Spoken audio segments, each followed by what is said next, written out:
Buenos días. Sí, ya me la puse. Aquí, no me importa. ¿Y puedo hacer poquito?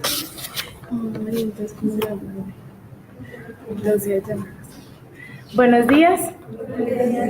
Bueno, mi nombre es Ángela Mancilla. Soy enfermera, magíster en epidemiología y actualmente coordino el área de investigación del Hospital Universitario La Samaritana. Por la pantalla casi no me van a ver, pero aquí estoy. Es importante tener en cuenta que dentro de los procesos que ustedes hacen educativos, una de las fases importantes y que van a tener que enfrentarse después cuando se gradúen son los procesos de investigación. No solo porque sean requisitos para que ustedes se gradúen o para que puedan ejercer su carrera, sino porque la investigación es una fuente o el medio por el cual ustedes van a empezar a adquirir nuevos conocimientos y a demostrar sus procesos investigativos ante la comunidad científica y que los van a empezar a reconocer como docentes o como investigadores que en el futuro les va a servir para acceder a becas universitarias, para ponderarse como docentes universitarios y también para el quehacer diario de sus ejercicios profesionales. Entonces, iniciamos con esta frase muy bonita que nos dice: el propósito de la investigación biomédica en seres humanos debe ser mejorar los procedimientos diagnósticos, terapéuticos, preventivos y la comprensión de la etiología de las patogenias de la enfermedad. Es decir, su fin último es mejorar la atención en salud. Un experimento sin fundamento científico es un isofacto antiético. Bueno, hay varios modelos o diseños epidemiológicos que ustedes se van a encontrar en el transcurso de su vida profesional para poder realizar investigación.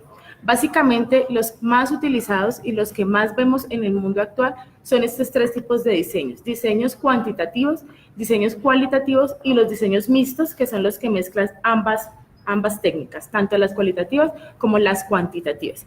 Cuando hablamos de los diseños cuantitativos, que son los que ustedes más se enfrentan y ven en la literatura científica, son aquellos diseños que utilizan variables que se pueden numerar, o sea, que son numéricas y que se les pueden hacer análisis estadísticos. Entre ellos podemos encontrar las investigaciones analíticas como los ensayos clínicos, los casos y controles, las cohortes, que son este tipo de estudios cuantitativos. Las metaanálisis, que utilizan una revisión sistemática de la literatura y terminan en hacer un análisis estadístico para determinar la probabilidad de que ese efecto que se está investigando en muchas investigaciones nos conduce a confirmar o a descartar una hipótesis. Son investigaciones cuantitativas cuando se llegan a metaanálisis. Cuando es solamente la revisión sistemática, son investigaciones cualitativas, que podemos llamar también como revisiones narrativas. Narramos un hecho de muchas investigaciones y entregamos un informe escrito, pero no tiene análisis estadístico. ¿Sí? Otro tipo de análisis cualitativo son aquellos que se hacen, por ejemplo, para describir o encontrar correlaciones, que son aquellos estudios fenomenológicos que me determinan el fenómeno en un evento, ¿sí? Pero que no se me va a análisis estadísticos. Dentro del Hospital Universitario La Samaritana se ha creado un modelo para poder hacer investigación en esta institución. Por medio de este videito vamos a tener como una síntesis de cómo se investiga en el Hospital Universitario La Samaritana.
Bueno, ¿Más o menos comprendieron el video?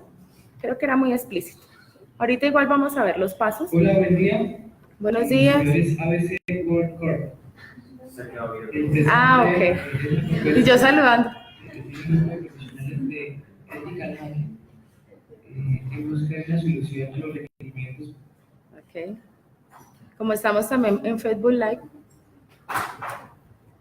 Listo. Ok. Bueno, el Centro de Investigación se encarga de realizar varias cosas. Una, el asesoría del acompañamiento para que ustedes puedan llevar a cabo sus investigaciones, el acompañamiento y orientación sobre los métodos estadísticos y epidemiológicos que se encuentran actualmente para que ustedes puedan investigar. Hacemos seguimiento a sus proyectos, o sea, cuando ustedes inician esa etapa importante de recolección de los datos, de análisis de la información, nosotros estamos todo el tiempo en contacto con ustedes, ya sea por vía telefónica o por correo electrónico, para investigar cómo van, si necesitan ayuda y qué ha pasado con su proceso de investigación. Evaluamos y autorizamos los reportes de caso, ayudamos en la construcción, validación de documentos para investigar como publicación de artículos, póster, que son utilizados por ustedes para mostrar sus investigaciones a nivel científico. Y capacitamos en procesos de investigación al personal que requiera o que lo necesite. Este flujograma es básicamente el video que les mostré. Ustedes tienen una idea de investigación. Entonces yo quiero saber por qué la profilaxis antibiótica en este hospital no le funciona a mis pacientes con abdomen abierto, ¿sí? Aquellos que van a cirugía de abdomen abierto, que ya tengo una predisposición para infectarme porque tengo todas las asas expuestas, pero que tienen una alta probabilidad porque tienen una asa mayor de tener infecciones que puedan o que impidan que ese abdomen sea cerrado con las nuevas tecnologías que se utilizan ahora, porque la idea es que ahorita en el mundo moderno, pues el paciente ninguno salga con el abdomen abierto, ¿cierto? Entonces, quiero saber qué pasa en este hospital y por qué mis pacientes siguen saliendo con el abdomen abierto y no se les hace el cierre como se hace actualmente o como nos dice la literatura. Entonces, ustedes llevan esa idea ante el líder o un integrante del grupo de investigación de cirugía que se llama CIRUS. Ahorita les voy a mostrar los líderes de investigación de todos los servicios que tenemos actualmente. Hablan con ese líder, revisan la literatura, miran si eso ya está escrito, si no está escrito, qué hay nuevo, qué es lo que me interesa saber, cómo lo podríamos realizar, ¿sí? Después de que hagan esa interlocución con ese líder de investigación o con su docente, ustedes van al centro de investigación. Nosotros en el centro de investigación les enseñamos o les explicamos cómo diligenciar todos los formatos que deben de ser presentados ante el Comité de Ética en Investigación. El Comité de Ética en Investigación se reúne una vez al mes. Se revisan los proyectos, se aprueban o se les dan sugerencias o recomendaciones en caso tal de que se necesiten. Después de aprobado el proyecto, ustedes pueden empezar a hacer la ejecución del mismo. ¿Y qué significa ejecutar? Recoger los datos de los pacientes por medio de historia clínica, por entrevistas estructuradas, por revisión de la literatura, hacen toda su recolección de la información y empiezan a hacer sus análisis estadísticos. En esas etapas nosotros estamos acompañándolos y siempre están abiertas las puertas para realizarles todas las sugerencias, recomendaciones o apoyo que ustedes necesiten.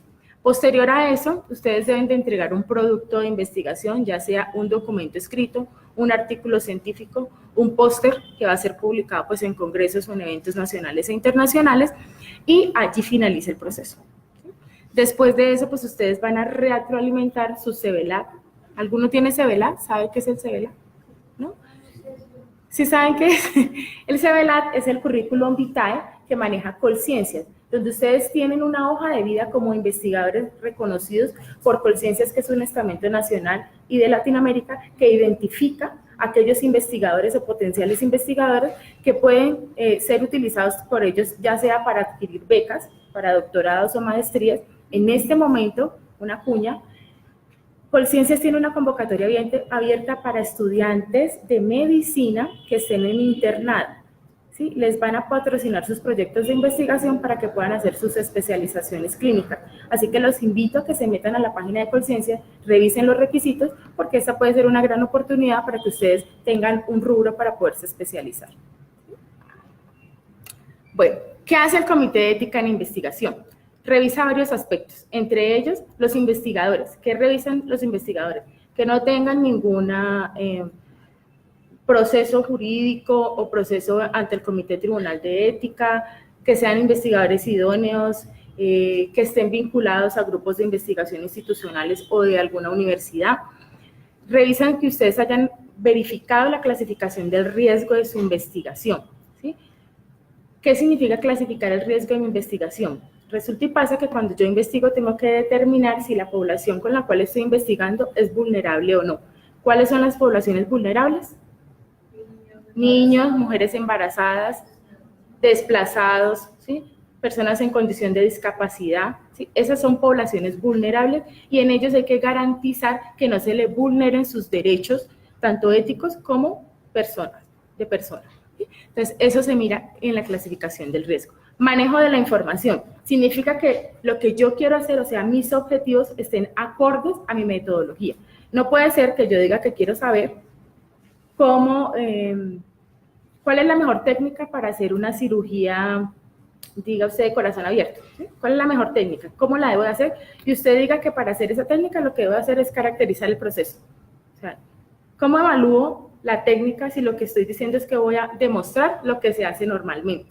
¿Sí? Entonces, esa metodología no está de acuerdo con mi objetivo principal de la investigación, ¿sí? Ese es el manejo de la información y los aspectos metodológicos. Cuando hablamos de confidencialidad de los datos, significa que la información que ustedes saquen de esta institución o de cualquier otra institución donde ustedes realicen investigaciones, no puede ser divulgados los datos de identificación de los pacientes, ¿sí? Sin autorización de ellos. No pueden ser divulgadas sus fotos o sus imágenes en publicaciones, en póster, porque si el paciente no ha dado la autorización, la ley de protección a imágenes y publicación pública de las imágenes de las personas, pues las pueden demandar ustedes y se pueden incurrir en procesos de ética porque no solicitaron los permisos. Para eso se realizan los consentimientos informados, para que el paciente autorice el uso de sus datos y ustedes puedan publicar esa información sin tener repercusiones legales. En este hospital se manejan 3 grandes líneas de investigación. Una que es la atención integral del paciente de alto riesgo, la otra que es el cuidado en salud y la gestión en salud. Estas 3 líneas de investigación abarcan la parte clínica y la parte administrativa. Por ende, nosotros realizamos investigaciones con pacientes, pero también investigaciones con procesos administrativos, ya sea con procesos financieros, ya sean procesos biomédicos que realmente no tienen inmerso al paciente, pero que se necesita para gestionar los recursos y para que el paciente pueda tener una atención. Colciencias, el año pasado, realizó una convocatoria para clasificar y reconocer a los grupos de investigación a nivel nacional. La convocatoria fue la 781 del 2017, por la cual nosotros obtuvimos 12 grupos reconocidos y categorizados. ¿Qué significan esto? Que esos grupos tienen una trayectoria en investigación que les permite a ustedes tener confiabilidad de que sus investigaciones pueden ser publicadas, pueden ser reconocidas en el medio científico y que van a tener una gran implicación en la atención clínica de esos pacientes. Estos son los grupos de investigación que tenemos actualmente en el Hospital Universitario de la Samaritana y sus líderes de investigación. El grupo que tenemos en mayor ranking por Colciencias es el grupo de ortopedia que se llama OrtoUS. El líder de ese grupo es el doctor Omar Peña Díez, o sea que si quieren hacer una investigación en ortopedia, pueden ir a buscar al doctor y él les va a ayudar y les va a asesorar para que se vinculen al grupo. El grupo de GastroSur, que es el grupo de gastroenterología que está a cargo del doctor Julián Martínez, está en categoría C. El grupo de medicina interna, RICAPTA, que lo lidera el doctor Alfredo Pinzón Junca. El grupo de enfermería, que está liderado por la jefe Sandra Patricia Pulido. El grupo de CRIT, que es el de cuidado crítico, o sea, el de la UCI, que está liderado por la doctora María Teresa Ospina. El grupo de NeuroUS, que es el de neurocirugía, está liderado por el doctor William Mauricio Riveros, está en categoría C. El de Laboratorio Clínico y Banco de Sangre Tribeca, liderado por la profesional Mariam Torcoroma. El grupo de UTUS, que es el de otorrinolaringología, que está liderado por el doctor Luis Mejía. Dermatología por la doctora Carolina Ivette Cortés. Radiología e imágenes diagnósticas por el doctor Michel. De todas maneras, tengan presentes esas personas que están allí mencionadas, no se las voy a leer todas, porque son los líderes a los cuales ustedes pueden acudir para que hagan investigación en este hospital, ¿sí? Cada uno de ellos tiene muy Cada grupo de investigación tiene unas líneas de investigación a las cuales ustedes se pueden adherir y por las cuales pueden empezar a hacer sus procesos investigativos para que puedan empezar en este mundo maravilloso de la investigación y su reconocimiento desde ahora que están siendo estudiantes. Bueno, les voy a explicar a grosso modo cómo deben de presentar los proyectos, los formatos, cuáles son los formatos y qué deben de tener en cuenta para que inicien esta investigación. Entonces, acuérdense que ustedes van a empezar por tener una idea de investigación. Para que puedan formular sus preguntas, siempre se les recomienda que utilicen la metodología PICO, para que puedan construir esa pregunta de investigación y sea una pregunta confiable, viable. Ya muchos lo han utilizado y se los han enseñado en sus universidades. La P significa población, o sea, con qué personas o con qué sujetos yo voy a hacer mi investigación. La I es la intervención, qué es lo que voy a buscar, ¿sí? ¿Cuál es esa cosa o ese objetivo o esa intervención que yo deseo investigar y que yo deseo comprobar? ¿Con quién me voy a comparar? O sea, ¿con pacientes sanos o con pacientes enfermos?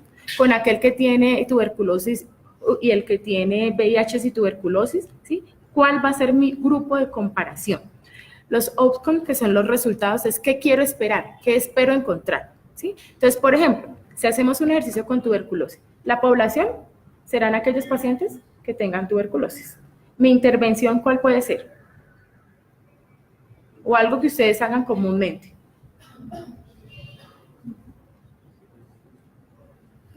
Entonces, por ejemplo, el procedimiento puede ser el medio diagnóstico por el cual yo determino que el paciente tenga tuberculosis, que puede ser el cultivo, que es el gold standard, o aquellas pruebas moleculares que se utilizan para identificar la tuberculosis, como el GeneXpert, ¿sí?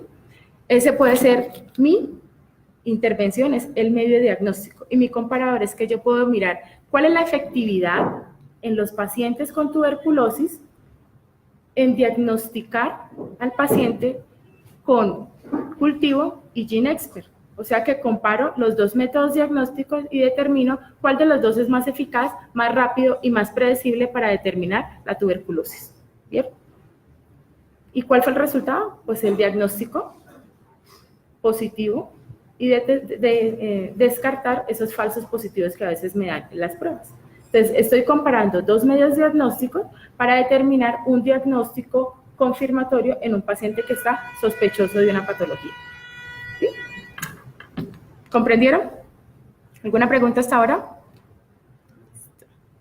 Nos devuelven.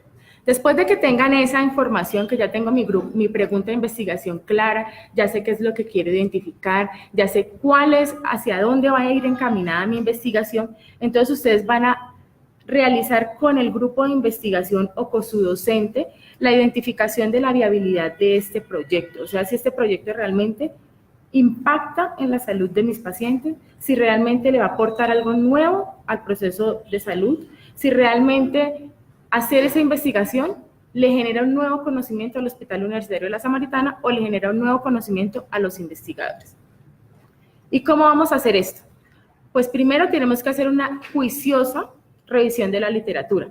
Les recomiendo algunas de las bases de datos que se utilizan y que tienen mayor confiabilidad. Son PubMed, Menlai, Embase, Ovid, que son la base de datos de Cochrane, que son de las revistas o de los buscadores de información más eficaces y que tienen la mayor cantidad de investigaciones que están indexadas, que están categorías que tienen un índice H alto. O sea que no son investigación basura, como uno le dice comúnmente, sino que es una investigación que ya está comprobada y que ustedes pueden utilizar para realizar sus estados del arte, para realizar sus investigaciones. Después de que tengo toda esta parte de la búsqueda de la literatura, pues voy a identificar cuáles son las variables del estudio que yo quiero evaluar, ¿sí? Tengo que tener una variable respuesta, o sea, con la que voy a identificar mis resultados y unas variables que se van a ir utilizando para mirar las asociaciones entre aquellos factores de riesgo que yo estoy buscando. Y voy a identificar la metodología del estudio. Para esto casi siempre ustedes cuando están en la etapa estudiantil, pues tienen acompañamiento de sus universidades, ellos tienen epidemiólogos y estadísticos que les pueden ayudar muchísimo con esto. También los grupos de investigación cuentan con este soporte, o si no, en el centro de investigación les podemos hacer el acompañamiento que necesiten. Después de que identifique esa metodología, pues establezco una forma de recolección de los datos y un plan de análisis que me va a determinar la verdadera finalidad de mi estudio. ¿Sí? Si mis resultados son positivos o son negativos, ese análisis estadístico es lo que va a comprobar o lo que va a descartar mi hipótesis. ¿Sí? Es lo que me va a decir si eso que yo estaba buscando en mi investigación realmente es como yo estaba pensando o definitivamente me equivoqué porque no hay ninguna asociación o no hay ningún resultado positivo. No significa que porque mis resultados no sean lo que yo estoy esperando sean malos. A veces saber que las intervenciones que estoy utilizando están adecuadas confirma que la teoría que he manejado hasta ahora en los procesos de salud están siendo adecuadas y que no tengo que modificarlas. O sea que los resultados negativos no siempre son malos. Bueno, ahora vamos a la parte de diligenciamiento de los formatos institucionales. Son un poco largos, pero la idea es que ustedes sepan por lo menos cuáles son. Cuando tengan dudas, igual se acercan al área de investigación, nosotros les mandamos los formatos por correo electrónico, se los entregamos en físico, les explicamos cómo diligenciar cada paso para que ustedes no se tengan mejor acercamiento con esto. Ay, no me llevo.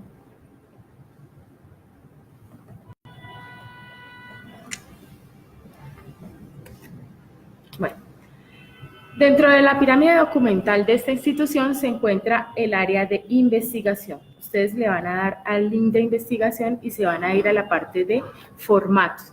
Y allí vamos a encontrar aquellos formatos que son necesarios para hacer tanto reportes de caso como investigaciones clínicas y administrativas.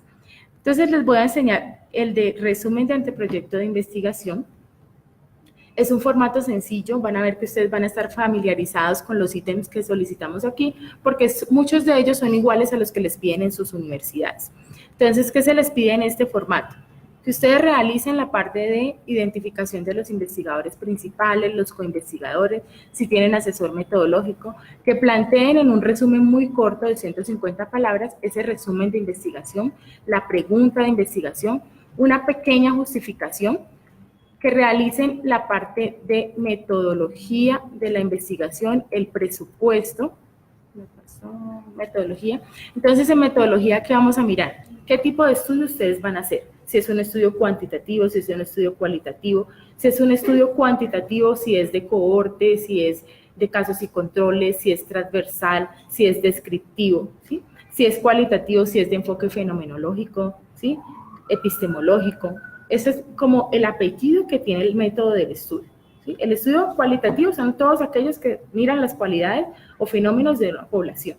Y el ponerle el fenomenológico es la forma en la cual yo voy a hacer esa asociación de esos fenómenos que ocurren en la Tierra.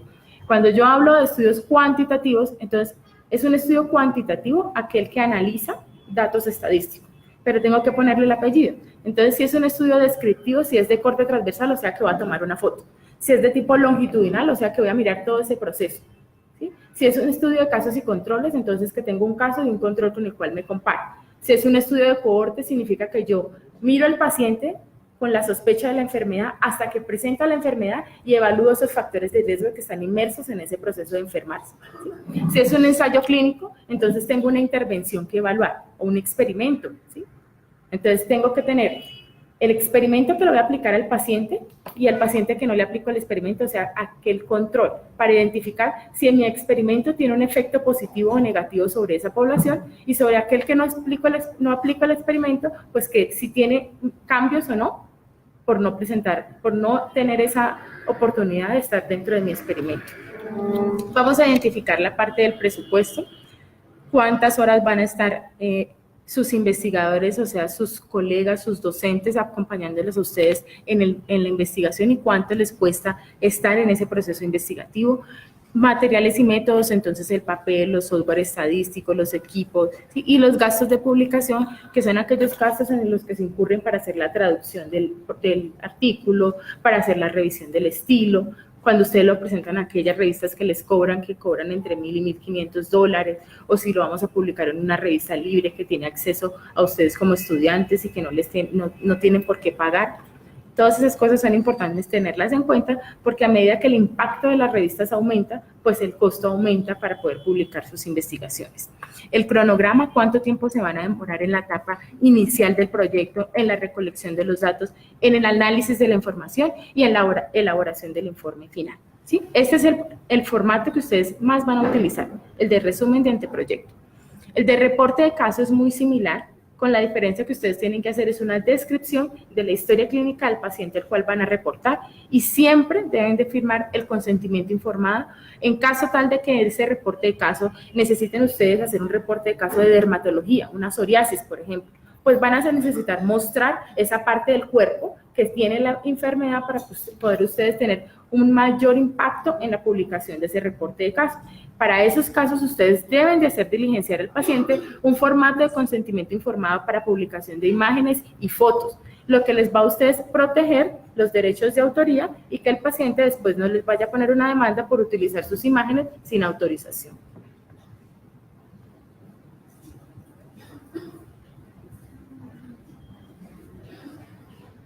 Bueno, este es el cronograma del Comité de Ética en Investigación que se lleva a cabo en este hospital. Estas son las fechas en las cuales ustedes deben de entregar los formatos al centro de investigación.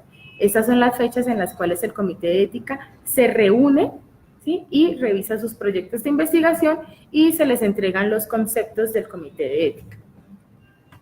Ya les expliqué lo de los reportes de caso, deben de diligenciar el formato de autorización de reporte de caso, el consentimiento informado para uso de imágenes y realizar el reporte final de su caso.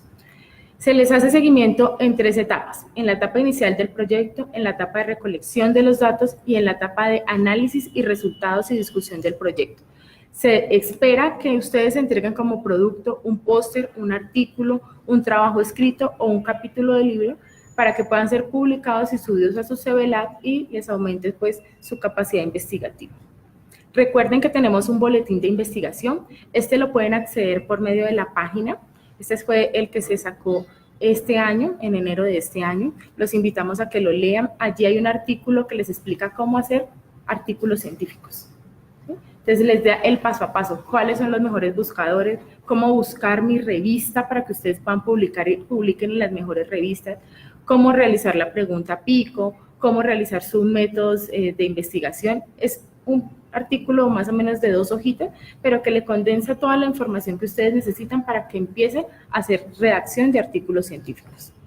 Recuerden que toda la información que utilicen dentro de este hospital es propiedad intelectual del hospital, por lo tanto sus bases de datos deben de quedar aquí en este hospital, los consentimientos informados también los deben de entregar para poder soportar que sus investigaciones son idóneas. Deben de contar siempre que quieran hacer una investigación por aval y estar vinculados a un grupo de investigación de este hospital. Recuerden que mínimo uno de los miembros que van a ser sus colegas, sus compañeros, sus coequiperos o sus investigadores principales debe ser un docente o alguien que trabaje en esta institución y deben de tener, cuando hablamos de investigación en seres humanos, o sea que utilicemos sus historias clínicas o sus vidas como medio de una encuesta, deben de estar aprobadas por el Comité de Ética en Investigación. Es importante que realicen el RAI y la presentación pues antes del Comité de Ética y que todos los investigadores hagan uso del consentimiento informado para que no tengan inconvenientes legales después. Estamos ubicados en el 2º piso al lado de Educación Médica, nuestra extensión es la 10289, nuestro correo ahí está para que lo escriban en caso tal de que nos necesiten y esperamos que se metan en este maravilloso mundo de la investigación y bienvenidos. Muchas gracias.